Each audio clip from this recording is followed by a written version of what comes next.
And then we help them to create a talk that does infuse their personal story and their personal mission into it, because that's so much more compelling for the audience versus just like, here are three things I'm going to train you on. Putting those personal stories in really makes a difference. So we do a blend of that so that the talk can be used for lead generation for the business, but then also to get paid to speak as well. Carol, welcome to Entrepreneur Money Stories. Thank you so much for being here. Thank you, Danielle. I'm glad to be here. I'm really excited for this podcast. I know you and I have kind of been in the same circles, the same communities for a really long time. You shared with me before we hit record, I was back on your show, Speaking Your Brand back in late 2020. We lost some time there. I thought it was like, last month. I know. I thought it was like maybe a year or so ago, but no, it was the end of 2020. It's crazy. It's crazy. So I really appreciate you coming in and sharing your wisdom here with our audience. We have a really, really special audience, and I know you have a lot of wisdom. How long have you been recording your podcast? So the Speaking Your Brand podcast recently celebrated its 6-year anniversary. Wow. So since the beginning of 2017, I can't believe it's been 6 years. It really feels like it's been 3. So somehow everything's been doubled. Yeah. Wow. That's amazing. So I can't wait for the audience to learn from you and go and listen to your podcast. So maybe you could just share with us a little bit about who you are and your mission in the world today. Yeah, happy to. So I am the founder of Speaking Your Brand, and we will work with women entrepreneurs and executives to help them develop their thought leadership platforms and their signature talk. So also to uplevel their speaking skills. So we have our Thought Leader Academy, which is our online program. And then we also do now back to in-person speaking workshops and incubators. We recently just did one in Orlando at the end of February. And so we're excited to get back to that. And really, our mission is to champion and advocate for women's voices, because we know how powerful women's stories and experiences are. And the more of us that are on stages, in the media, sharing what matters to us, we believe that's going to impact positive change in the world. That's beautiful. I love that you are so mission driven. When you work with women business owners, what stage are they at in their journey? I know that there's a lot of talk about storytelling these days, but where are they at when they come to work with you? Most of the women we work with have been in their business for at least a couple of years. So they have, a lot of them have online-based businesses. And so they're everyone from counselors, psychologists, therapists, like that side of it, to people who work in marketing and website development, to people who are in engineering, so STEM fields, to leadership coaches. So it really runs the gamut, which actually I like, because they have such different perspectives they can bring to each other because they are in different industries. So most of them have been in business for at least a few years because they already have a good sense of what they do, who they do it for, so who their best clients are, which therefore then they have a good understanding of who their best audiences would be and what types of speaking topics that they would talk on. So do you help them find their story and really dig deep? Is this a personal story or is this a brand story? It's generally to support the business. So when they develop their signature talk and their thought leadership with us, it is based on whatever their area of expertise is, so that whatever they work in with their clients. And then we help them to create a talk that does infuse their personal story and their personal mission into it, because that's so much more compelling for the audience versus just like, here are three things I'm going to train you on. And which, is number one, anyone can do that.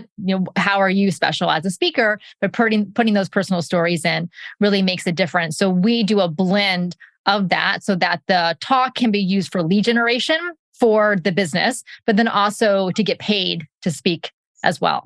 All right. So I think that's an important place to pause right there. So how do we know what the heck we want to speak for, right?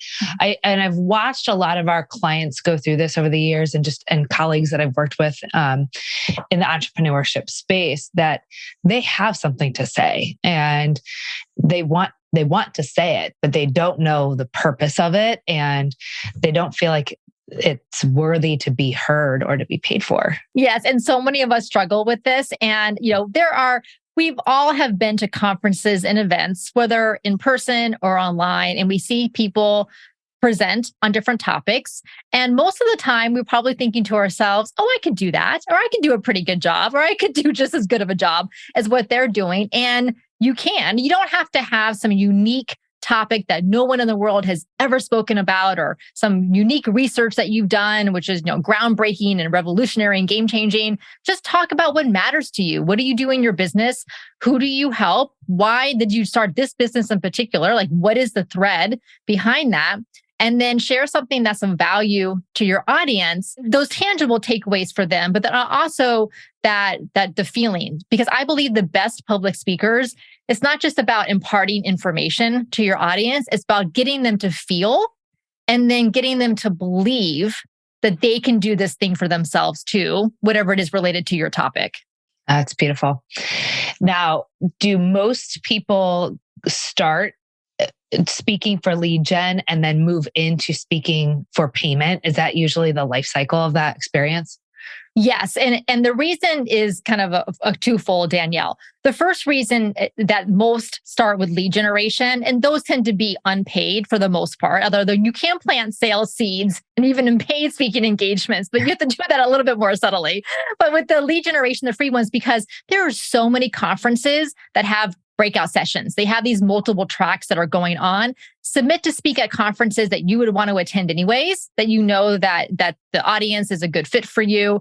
And those are generally unpaid. And then you can do them for lead generation. Same thing with local groups in your community, business groups, parent groups, whatever it happens to be related to your topic and audience. Go speak there, because that's going to help you to develop confidence in yourself as a speaker. Also help you to get clarity on what your audience is resonating with. Which parts of your talk or your stories do they really connect with? Once you have a solid foundation in that, and that may take a year or two to keep doing that, keep honing those skills, and keep building your network of event organizers and other speakers, because they're going to help you get those bigger speaking engagements and those paid speaking engagements.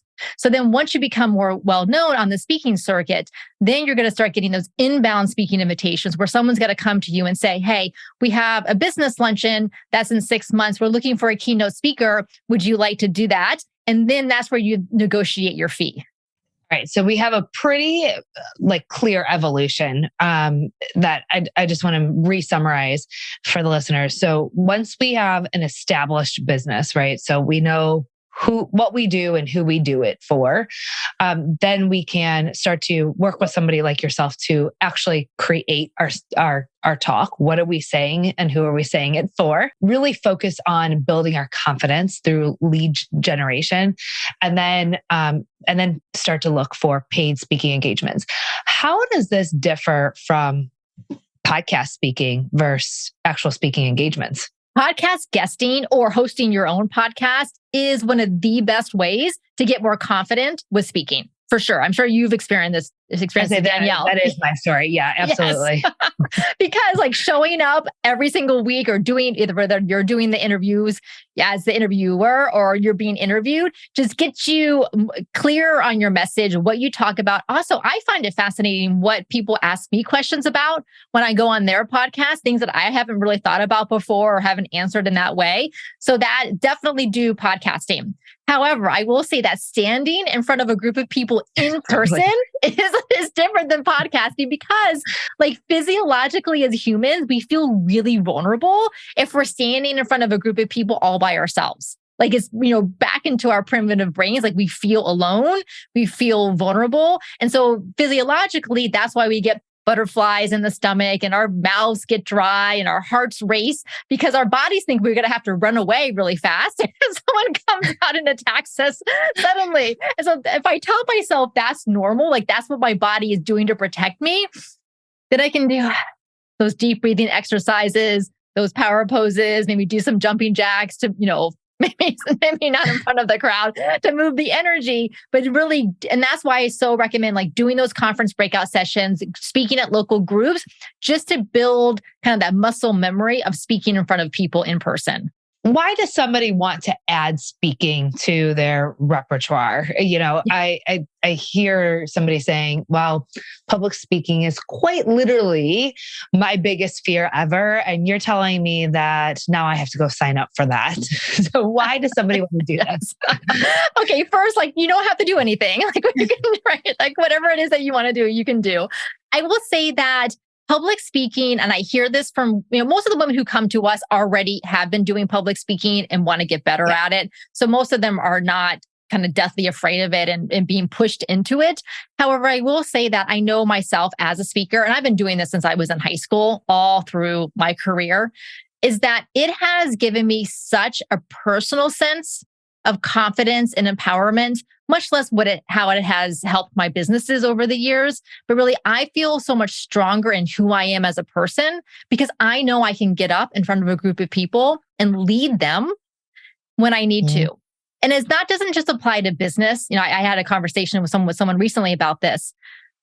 Fortunately, I have not had to attend very many funerals in my life, but every single one I've always spoken in front of the family and friends, when they ask for people to share, because I know how important it is for the family to hear that from friends and from loved ones. And it's not easy. I'm scared to do it, but I do it because I know the impact that it has. So I feel like developing the skill is not just for business, it's really for personal growth. Gosh, I never thought of it that way. To be able to stand strong no matter where you are, and a funeral is a really great example of that. Thank you for sharing that. That's a really good point. How about I'm thinking about self-discovery in this, right? So as a young business owner, I'm thinking about back when I first started Kickstart. I didn't quite know, right? I had a business. I knew what people thought they needed and who we worked with, but I didn't know enough about myself, right? So is there a piece of this that when you're creating your story, right, your talk, is there a piece of this that is a little bit of personal discovery and finding your own story? And is there anything that we can tap into now, right, just to feel more confident the next time somebody's asked to just raise their hand and start to learning our stories? Yes. And I'll share an example of this, Danielle. And I'll say this to your point is that I like to write, but I don't consider myself a writer. Clearly, I'm much more of a speaker. I have a podcast. I do public speaking. And this may be true for you and for your listeners, is that I find there's so much clarity that I gain by literally talking things out loud with someone else or in a small group. This is why we do our Thought Leader Academy in a small group. And we encourage them just start talking out loud about your idea, your story, your experience, how it connects, because that's where the clarity comes from. Oftentimes we try to figure it out in our own heads and it just remains kind of a mess. We can't make heads or tails of it. So, and this is an actual example of how this works. I was delivering a keynote address at the end of 2021. This is my first in-person after the pandemic. And I was talking about what happens when we face resistance to our purpose. So everything is going great. We're loving what we're doing in our business or career. And then all of a sudden, we hit that proverbial brick wall. And it either could be external forces or it could be internal, mindset issues, and we're stuck. And so we're facing this resistance. And then how do we get through it? So I was talking about this. And then all of a sudden, I shared a personal story that had happened to me years ago. And literally in front of the audience said, "Oh, now I realize why I started speaking your brand. Because of this experience that I had 15 years ago, I needed what I didn't have at the time. So I ended up creating it completely subconsciously, creating this business to give other women what I didn't have." And that only came from me literally talking out loud to this audience. Yes. Do you think that you're either a writer or a speaker, or can you be both?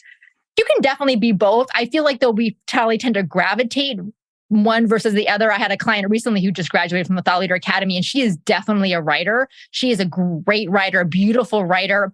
And so she took the talk that we created using our kind of post-it notes on our framework, and she basically wrote almost the whole thing out word for word. Now, I wouldn't do that because I'm a speaker. I'm not a writer, but she wanted to write it out. And I said, okay, that's fine, but you can't use this as a script because how we write is different than how we talk. So I'm like, go use that as blog post. You're good there. But like, you need to just like say the stuff out loud. Yeah.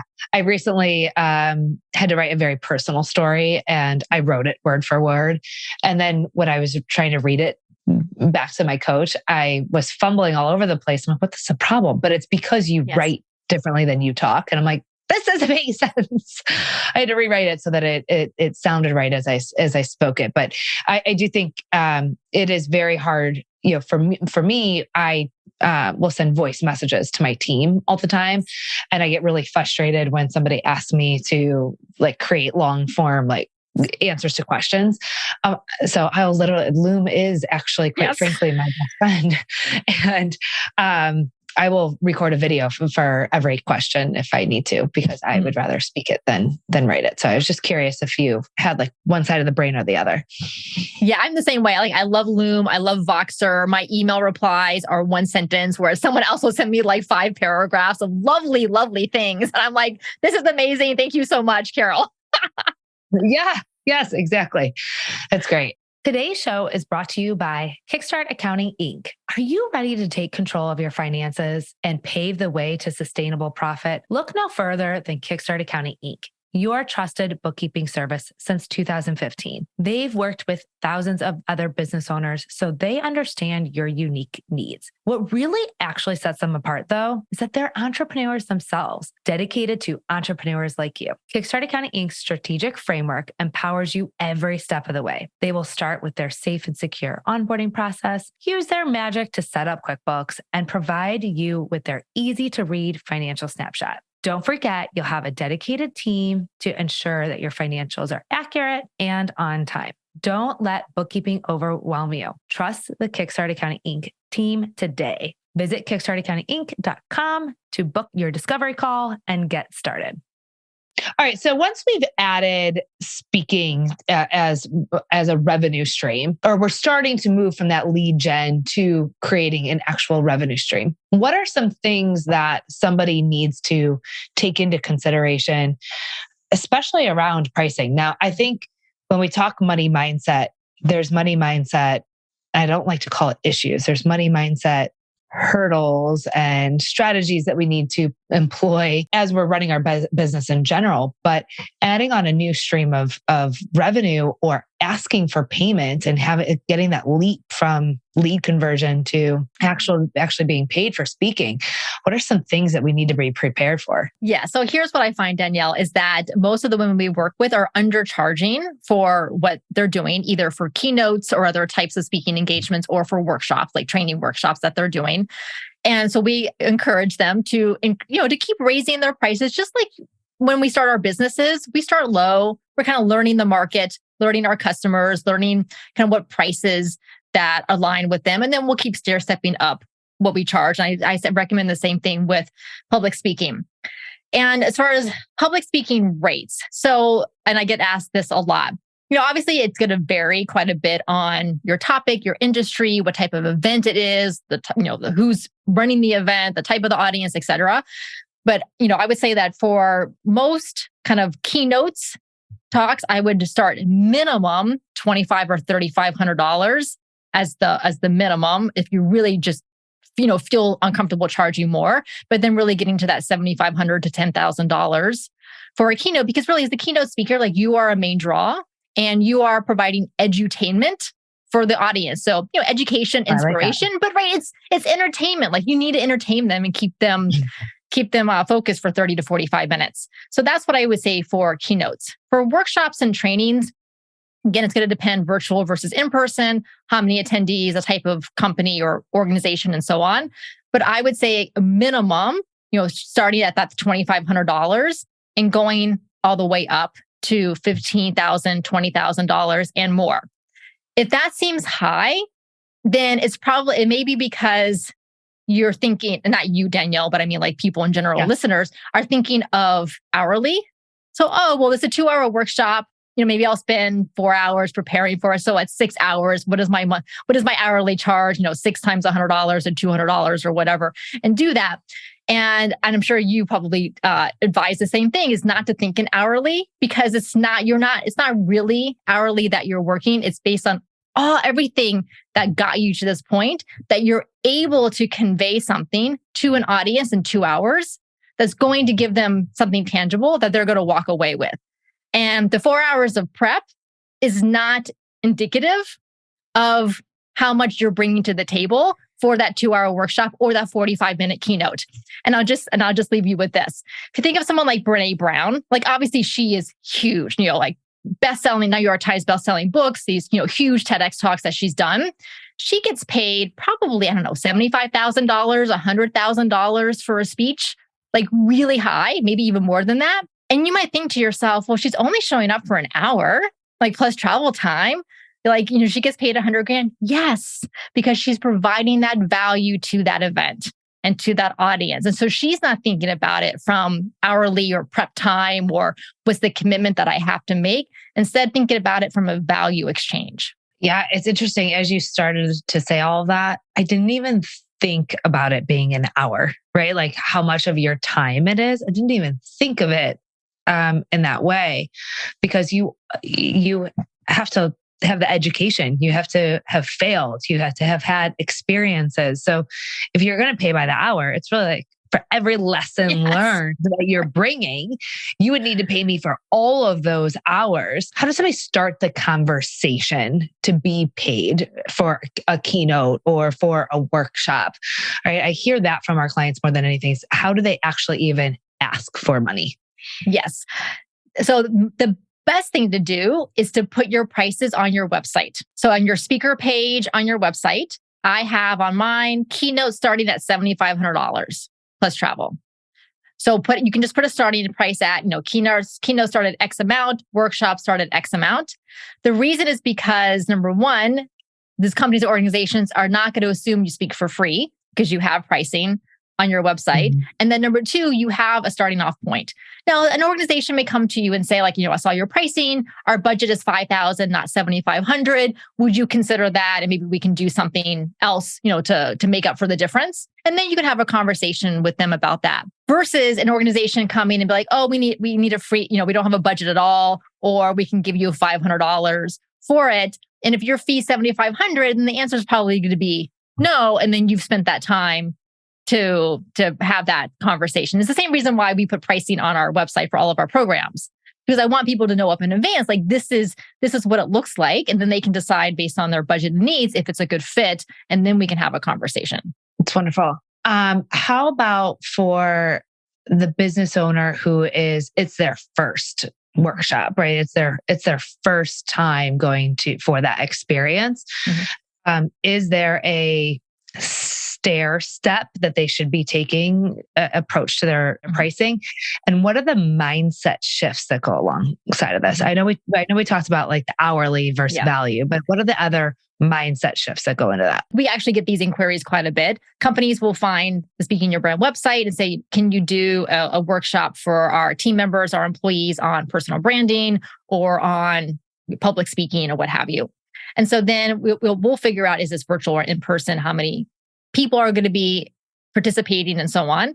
And then we'll do our pricing from there based on that. And so here's what I consider is that how much would it cost that company to send each of those participants, say they have 10 or 20 who are going to be attending, how much would it cost them to send them for that training individually? $1,000 a person, $1,500 a person, multiply that. Okay, they're doing it all together and we're going to do it in 2 hours or 4 hours. So what does that look like? Like for us, our workshops are a minimum of $3,500 to $5,000 for a half day. And then it goes up from there depending on like what other types of resources or trainings that they want. And then how about thinking the objections from, like I'm literally playing devil's advocate for the listener. So let's say that somebody has been speaking for lead gen.